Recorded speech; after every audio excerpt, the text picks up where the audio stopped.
আবারও ইসরায়েলের সামরিক ঘাঁটিতে ভয়াবহ হামলা চালিয়েছে হিজবুল্লাহ।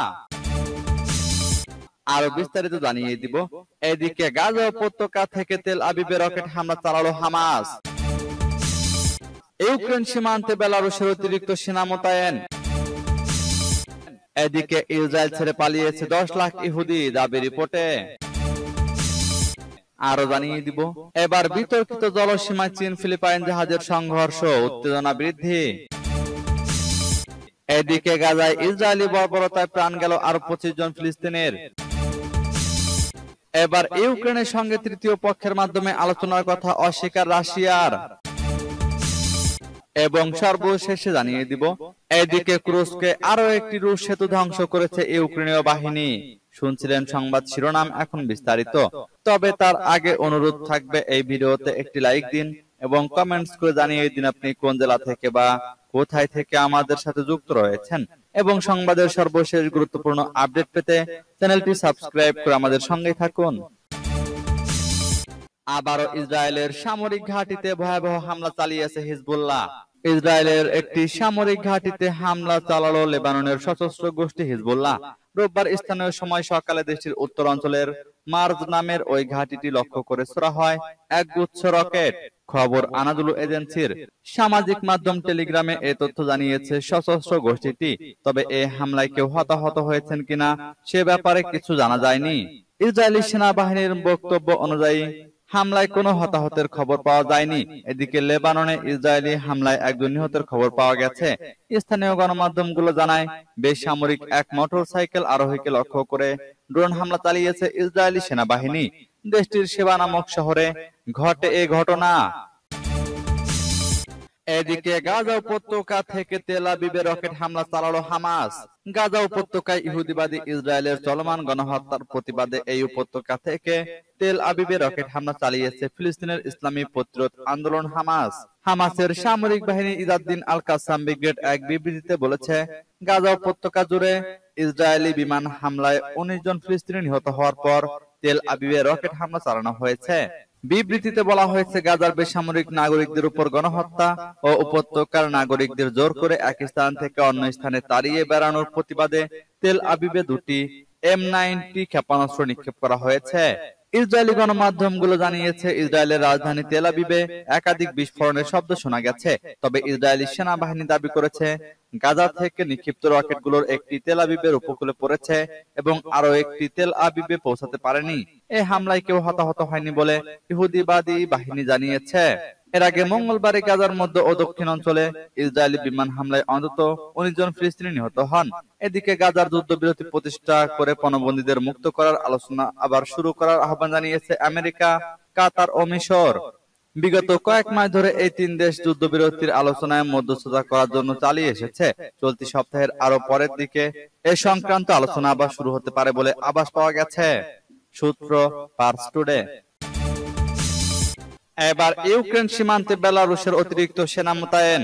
ইউক্রেন সীমান্ত জুড়ে প্রায় আরো সেনা মোতায়েন করেছে বেলারুশ। ইউক্রেন তার সীমান্তে লক্ষাধিক সেনা মোতায়েন করায় পরিস্থিতি মোকাবেলায় এ পদক্ষেপ নিয়েছেন বেলারুশের প্রেসিডেন্ট আলেকজান্ডার লুকাশেঙ্কো। রোববার বেলারুশের রাষ্ট্রীয় সংবাদ সংস্থা বেল্টা এ খবর নিশ্চিত করেছে। রাশিয়ার একটি রাষ্ট্রীয় টেলিভিশনকে দেওয়া এক সাক্ষাৎকারে বেলারুশের প্রেসিডেন্ট আলেকজান্ডার লুকাশেঙ্কো বলেছেন, সীমান্তে 1,20,000-এরও বেশি সেনা মোতায়েন করেছে ইউক্রেন। এর জবাবে বেলারুশ তাদের প্রায় 1/3 সেনা সীমান্ত জুড়ে মোতায়েন করেছে। লুকাশেঙ্কো বলেন, তাদের আক্রমণাত্মক নীতির কথা মাথায় রেখে আমরা আমাদের সামরিক বাহিনীকে পুরো সীমান্ত জুড়ে মোতায়েন করেছি। যুদ্ধ হলে প্রতিরক্ষা হিসেবে কাজ করবে। তবে ঠিক কত সেনা মোতায়েন করা হয়েছে তা স্পষ্টভাবে উল্লেখ করেননি লুকাশেঙ্কো। 2022 সালের ইন্টারন্যাশনাল ইনস্টিটিউট ফর স্ট্র্যাটেজিক স্টাডিজের তথ্য অনুযায়ী বেলারুশের পেশাদার সেনাবাহিনীর সংখ্যা প্রায় 48,000 এবং প্রায় 12,000 সীমান্তরক্ষী রয়েছে। এদিকে ইসরায়েল ছেড়ে পালিয়েছে 10 লাখ ইহুদি, দাবি রিপোর্টে। ইসরায়েলের গণমাধ্যম জানিয়েছে, গত বছরের 7 অক্টোবর গাজা উপত্যকা থেকে চালানো আল-আকসা অভিযানের পর ইসরায়েল ও অধিকৃত ভূখণ্ড থেকে 10 লাখ ইহুদি পালিয়ে গেছে। সম্প্রতি ইসরায়েলি চ্যানেল 12 এর এক প্রতিবেদনে এ তথ্য জানানো হয়েছে। প্রতিবেদনে বলা হয়েছে, যেসব দেশ থেকে এসব ইহুদি ইসরায়েল ও ফিলিস্তিনের অধিকৃত ভূখণ্ডে এসেছিল তারা আবার সেই সব দেশে ফিরে গেছে। বিশেষ করে ইউরোপ ও আমেরিকার নাগরিকরা ইসরায়েল ছেড়েছে। এদিকে সেন্টার ফর জিউস ইম্প্যাক্ট নামের একটি সংস্থা এক জরিপ প্রতিবেদনে জানিয়েছে, শতকরা 29% ইহুদি ইসরায়েল ছাড়া চিন্তা করছে এবং 71% ইহুদি আগামী দিনগুলোতে ইসরায়েলের সুন্দর জীবনযাপনের ব্যাপারে আশাবাদী নয়। সেন্টার ফর জিউস ইম্প্যাক্টের জরিপ ফলাফলের ভিত্তি করে চ্যানেল 12 জানিয়েছে, শতকরা 50% ইহুদি অপারেশন আল-আকসা স্টর্মে আহত হয়েছেন অথবা আহত এমন কাউকে জানেন। এই সমীক্ষায় দেখা গেছে, শতকরা 84% ইহুদি ইসরায়েল সরকারের কূটনীতিতে সন্তুষ্ট নয়। এছাড়া জরিপে অংশগ্রহণকারীদের মধ্যে 69% ইহুদি বিশ্বজুড়ে ইসরায়েলের বিরোধিতাকে সামরিক হুমকির মতো বিপজ্জনক বলে মনে করে। সূত্র ইরনার। এবার বিতর্কিত জলসীমায় চীন ফিলিপাইন জাহাজের সংঘর্ষ, উত্তেজনা বৃদ্ধি।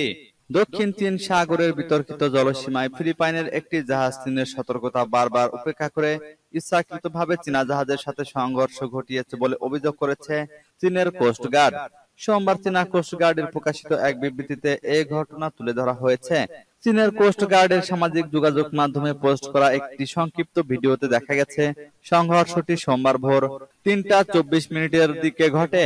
ভিডিওতে চীনা জাহাজটিকে কোস্টগার্ডের জাহাজ হিসেবে চিহ্নিত করা হয়েছে। চীনের সামুদ্রিক নিরাপত্তা বিভাগের এক বিবৃতিতে জানানো হয়, ফিলিপাইনের ওই জাহাজটি সাবিনা শোলের জলের দিকে প্রবেশের চেষ্টা করলেও তা আটকানো হয়। এরপর এটি সেকেন্ড থমাস শোলের কাছে চলে যায়। চীনা কোস্টগার্ডের মুখপাত্র গান ইউ অভিযোগ করেন, ফিলিপাইনের দুটি কোস্টগার্ড জাহাজ বেআইনিভাবে সাবিনা শোলের জলসীমায় প্রবেশ করে। তিনি আরো বলেন, ফিলিপাইন বারবার উস্কানি দিয়েছে এবং চীন ও ফিলিপাইনের মধ্যে অস্থায়ী চুক্তি লঙ্ঘন করেছে। ফিলিপাইনের কোস্টগার্ডের একজন মুখপাত্র তাৎক্ষণিকভাবে কোনো মন্তব্য করতে রাজি হননি। চীনের কোস্টগার্ড সতর্ক করে বলেছে, ফিলিপাইনকে তাদের উস্কানিমূলক কর্মকাণ্ড বন্ধ করতে হবে, অন্যথায় তারা সমস্ত পরিণতির জন্য দায়ী থাকবে। এদিকে গাজায় ইসরায়েলি বর্বরতায় প্রাণ গেল আরো 25 জন ফিলিস্তিনির। ফিলিস্তিনের অবরুদ্ধ গাজা উপত্যকায় ইসরায়েলি বর্বরতা থামছে না। সেখানে গত 24 ঘন্টায় ইসরায়েলি হামলায় আরো 25 জন ফিলিস্তিনি নিহত হয়েছেন। আহত হয়েছেন আরো অন্তত 72 জন। গাজার স্বাস্থ্য মন্ত্রণালয় রবিবার এক প্রেস ব্রিফিং এ তথ্য জানিয়েছে। স্বাস্থ্য মন্ত্রণালয়ের তথ্য বলছে, এ নিয়ে গত বছরের 7 অক্টোবর থেকে চলমান ইসরায়েলি হামলায় ফিলিস্তিনে নিহতের সংখ্যা বেড়ে দাঁড়িয়েছে 40,099 জনে। পাশাপাশি এর সময় আহত হয়েছেন আরো 92,609 জন। ওই বিবৃতিতে বলা হয়, অনেক মানুষ এখনো ধ্বংস স্তূপের নিচে আটকে আছে। হামলা অব্যাহত থাকায় উদ্ধারকারীরা তাদের কাছে পৌঁছাতে পারছেন না। জাতিসংঘের মতে, গাজায় ইসরায়েলি আগ্রাসনে খাদ্য, বিশুদ্ধ পানি এবং ওষুধের তীব্র সংকটের মধ্যে ভূখণ্ডের 85% বাসিন্দা অভ্যন্তরীণভাবে বাস্তুচ্যুত হয়েছে। সেই সঙ্গে অঞ্চলটির 60% অবকাঠামো ক্ষতিগ্রস্ত বা ধ্বংস হয়ে গেছে। জাতিসংঘ আরো বলছে, দীর্ঘ সময় ধরে চলা এই সংঘাতের কারণে মানবিক সংকটে দিন পার করছেন ফিলিস্তিনিরা। খাবার, পানি, ওষুধ ও প্রয়োজনীয় মানবিক সহায়তার অভাবে উপত্যকাটির 23 লাখেরও বেশি বাসিন্দা চরম ক্ষুধা ও ভয়াবহ অপুষ্টিতে ভুগছেন। সূত্র আনাদুলু এজেন্সি ও সিনহুয়া নিউজের। এবার ইউক্রেনের সঙ্গে তৃতীয় পক্ষের মাধ্যমে আলোচনার কথা অস্বীকার রাশিয়ার। রাশিয়া ও ইউক্রেন দুই দেশের কিছু অবকাঠামোয় হামলা বন্ধ করতে তৃতীয় পক্ষের মাধ্যমে আলোচনা চালিয়ে আসছে। এক মার্কিন গণমাধ্যমের এমন দাবি অস্বীকার করেছে মস্কো। রোববার রুশ পররাষ্ট্র দপ্তরের মুখপাত্র মারিয়া জাখারোভা এ বিষয়ে কথা বলেন। গত শনিবার মার্কিন গণমাধ্যম দ্য ওয়াশিংটন পোস্টের এক প্রতিবেদনে দাবি করা হয়, নিজেদের জ্বালানি ও বিদ্যুৎ অবকাঠামোতে হামলা বন্ধ করতে রাশিয়া ও ইউক্রেন একটি চুক্তি করার পরিকল্পনা করছিল। এজন্য চলতি মাসে উভয় দেশ কাতারে প্রতিনিধি দল পাঠানোর কথা ছিল। একই প্রতিবেদনে আরো বলা হয়, চুক্তিটি উভয় দেশকে আংশিক যুদ্ধবিরতির দিকে নিয়ে যেতে পারত, কিন্তু রাশিয়ার ভূখণ্ডে ইউক্রেনের সাম্প্রতিক হামলার কারণে তা বন্ধ হয়ে গেছে। এ প্রতিবেদনের বিষয়ে রুশ পররাষ্ট্র মন্ত্রণালয়ের মুখপাত্র মারিয়া জাখারোভা বলেন, কেউ কোনো কিছু ফাঁস করেনি, কারণ ফাঁস করার মতো কিছুই ছিল না। বেসামরিক গুরুত্বপূর্ণ অবকাঠামোর নিরাপত্তা নিশ্চিত করার জন্য রাশিয়া ও কিয়েভ সরকারের সঙ্গে প্রত্যক্ষ বা অপ্রত্যক্ষ কোনো আলোচনা হচ্ছে না। এদিকে কুরস্কে আরো একটি রুশ সেতু ধ্বংস করেছে ইউক্রেনীয় বাহিনী। রাশিয়ার কুরস্ক অঞ্চলের সেম নদীর উপর একটি সেতু ধ্বংস করেছে ইউক্রেনীয় বাহিনী। রোববার ইউক্রেনীয় কর্মকর্তারা এই দাবি করেছেন। এর আগে একই অঞ্চলে আরো একটি সেতু ধ্বংস করেছিল ইউক্রেনীয় সেনারা। রুশ ভূখণ্ডে চলমান ইউক্রেনীয় অভিযানের অংশ হিসেবে দুটি সেতু ধ্বংস করা হয়েছে। খবর পলিটেকর। রোববার সকালে টেলিগ্রামে একটি পোস্টে ইউক্রেনের বিমান বাহিনীর কমান্ডার মাইকোলা ওলেশচুক ধ্বংস হওয়া দ্বিতীয় সেতুর একটি ভিডিও প্রকাশ করেন।